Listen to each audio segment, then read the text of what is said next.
I got so much motherfucking design on right now. Break it down, bring it back, make it clap. I got 3 old thoughts, new block, where that day. Bitches on my line, and you know. Assalamualaikum warahmatullahi wabarakatuh.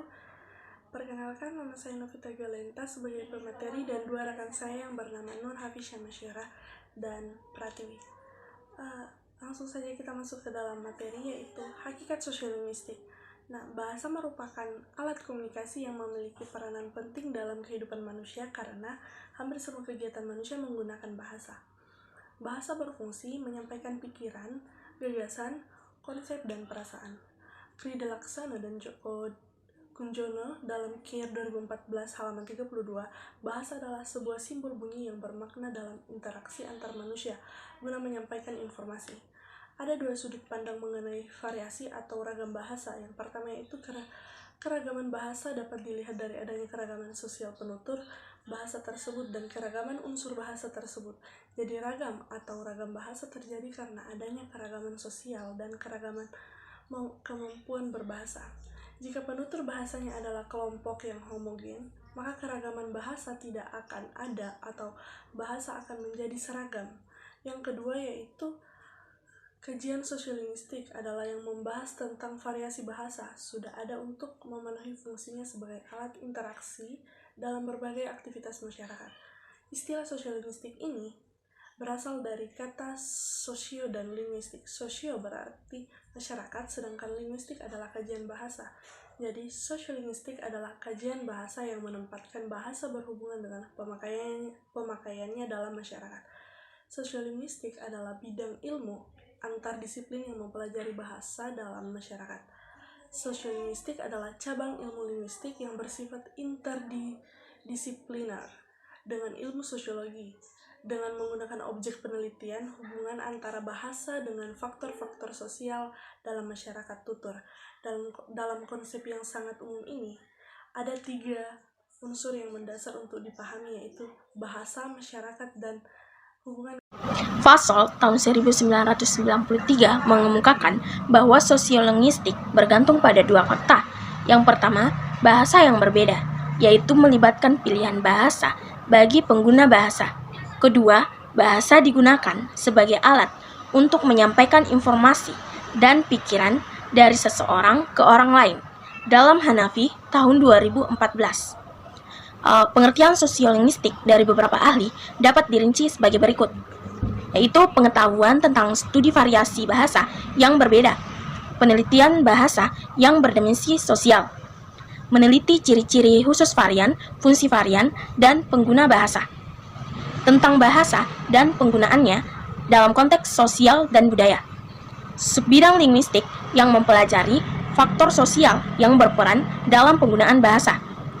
Kemudian mempelajari penggunaan bahasa untuk mengkaji bagaimana konvensi pengguna bahasa berhubungan dengan aspek perilaku sosial lainnya. Kemudian perkembangan bidang linguistik yang menitik beratkan pada kajian variasi tuturan serta kajiannya dalam konteks sosial. Dari pernyataan mengenai sosiolinguistik dari berbagai ahli yang telah dijelaskan tadi, maka dapat disimpulkan bahwa sosiolinguistik adalah cabang ilmu linguistik yang mempelajari hubungan antara bahasa dan faktor sosial dalam suatu komunitas bahasa. Atas dasar itu, dapat dijelaskan bahwa sosiolinguistik dapat menjadi wadah untuk mengungkapkan kesantunan berbahasa. Dengan kata lain, kesantunan linguistik adalah praktik penggunaan bahasa yang dikaitkan dengan faktor sosial dalam suatu komunitas linguistik. Linguistik adalah ilmu pengetahuan yang melibatkan dirinya dengan bahasa. Bahasa sebagai objek penelitian linguistik ditinjau dari batasan-batasan fungsi dan perkembangannya. Keberadaan struktur bahasa dapat ditinjau secara historis dan memberikan tempat yang spesifik, terisolasi, dan tersendiri di antara unsur-unsur kemasyarakatan lainnya. Mengenai struktur bahasa dan batasan yang ada di dalamnya, yaitu semantik leksikal, fonologi, morfologi, sistem sintaksis, dan stilistis fungsional, membuat bahasa menjadi fenomena sosial yang sangat spesifik dan relatif terisolasi. Unsur-unsur dan kategori yang spesifik dari bahasa, ciri-ciri, dan variasi struktural tidak dapat dijabarkan dan ditemukan padanan formulasinya dalam perwujudan sosial lainnya. Hal itu menjadikan ilmu sosiolinguistik penting, yaitu mengembangkan suatu disiplin ilmu yang baru, membentuk aspek yang baru dari kehidupan berbahasa suatu masyarakat atau suatu kelompok masyarakat yang berbeda, suatu disiplin ilmu yang memperhitungkan makna utama gejala sosial dan pengaruh timbal baliknya maupun perkembangan di dalam bahasa itu sendiri. Adapun hubungan timbal balik antara bahasa dan masyarakat dapat ditinjau dari berbagai aspek, yaitu dari aspek sosiolinguistik maupun aspek sosiologi bahasa. Yang pertama termasuk bidang linguistik, sedangkan yang kedua termasuk bidang sosiologi. Ilmu sosiolinguistik dapat menawarkan banyak hal kepada ilmu sosiologi. Beberapa kriteria seperti berikut ini memiliki makna yang penting untuk sosiologi. Yang pertama, menurut pandangan B. Russell, bahasa merupakan satu-satunya alat untuk mengenal ilmu pengetahuan. Yang kedua, penilaian yang terlalu tinggi tidak dapat diberikan kepada interpretasi data-data bahasa untuk formulasi dan perkembangan teori sosiolinguistik. Yang ketiga, data sosiolinguistik memegang peranan penting dalam cabang-cabang ilmu sosiologi. Efek timbal balik antara sosiolinguistik dan linguistik sangat banyak dan mendalam. Hal itu dapat dijelaskan oleh dua ciri sosiolinguistik. Pertama, oleh pengaruh-pengaruh yang khas dari faktor-faktor sosial terhadap fungsi bahasa secara keseluruhan.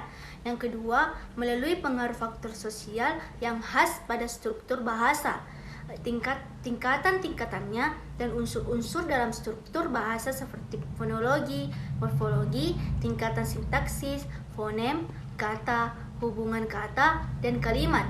Hubungan timbal balik antara masyarakat, linguistik, dan sosiolinguistik memiliki ciri yang rumit. Hal itu menunjukkan bahwa sosiolinguistik memiliki peranan yang menunjang.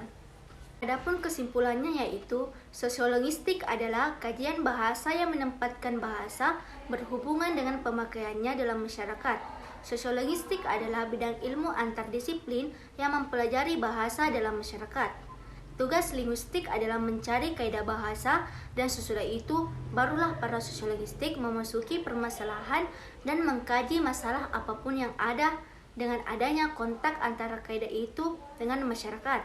Misalnya, jika kelompok sosial yang berbeda memilih alternatif lain untuk menyatakan hal yang sama.